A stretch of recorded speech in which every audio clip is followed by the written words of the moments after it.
Jikalau kamu tidak bertobat, kamu akan binasa dengan cara demikian. Saudari-saudara terkasih, rasa-rasanya tidak jarang kita dengan begitu mudahnya, kita dengan begitu entengnya peduli untuk mengurusi hidup orang lain sedemikian rupa. Dalam setiap peristiwa yang dialami oleh orang lain, hampir selalu ada saja komentar-komentar yang muncul. Entah orang mengalami keberhasilan atau kegagalan, entah orang mengalami kegembiraan atau kesedihan, ada saja komentar-komentar yang dilontarkan, bahkan juga tidak jarang mungkin bersifat komentar negatif. Manusia dengan mulutnya atau bahkan pada zaman sekarang dengan jari-jarinya bisa jauh lebih ringan, bisa jauh lebih mudah, bisa jauh lebih cepat bereaksi terhadap begitu banyak kejadian yang terjadi di sekitarnya.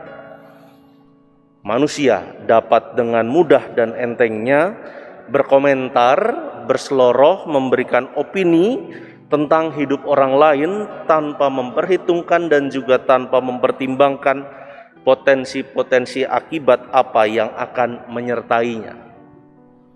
Untuk itulah Tuhan Yesus pada bacaan Injil hari ini mengkritik kebiasaan buruk demikian dan mengingatkan kepada orang-orang yang mendengarkan pengajarannya, jika engkau tidak bertobat, maka kamu akan binasa seperti orang-orang yang mengalami celaka.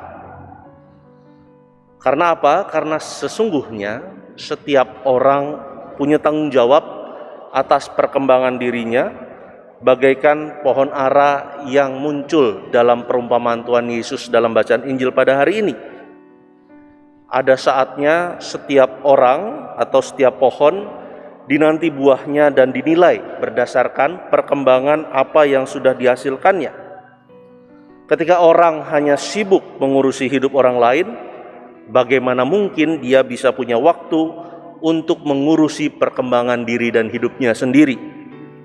Dalam bacaan pertama tadi disebutkan dengan sangat bagus oleh Rasul Paulus bahwa dia mengingatkan kita sebagai setiap pribadi hendaknya bertumbuh ke arah Kristus dan juga berpusat kepadanya.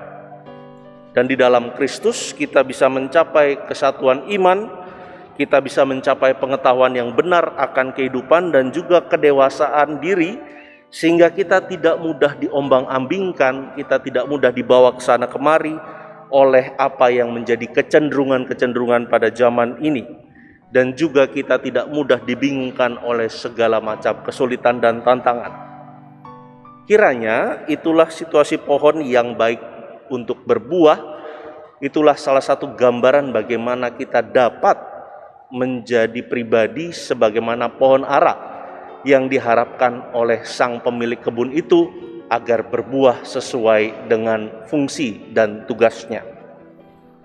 Saudari-saudara terkasih, mental pohon ara yang tadi disebutkan dalam bacaan Injil rupa-rupanya juga tetap hadir hingga pada zaman ini, yaitu mental pohon ara yang tidak berbuah dan itu masih terus bermunculan.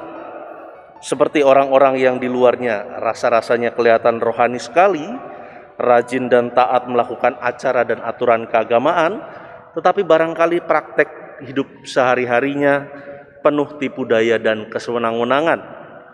Dari luar nampak begitu saleh dan religius, namun bisa jadi dalam hati dan pikirannya menyimpan suatu niat atau pikiran yang berisi kebencian pada orang lain, ketidaksukaan pada orang lain, sehingga menggiring opininya ke sana kemari untuk tidak menyukai orang lain.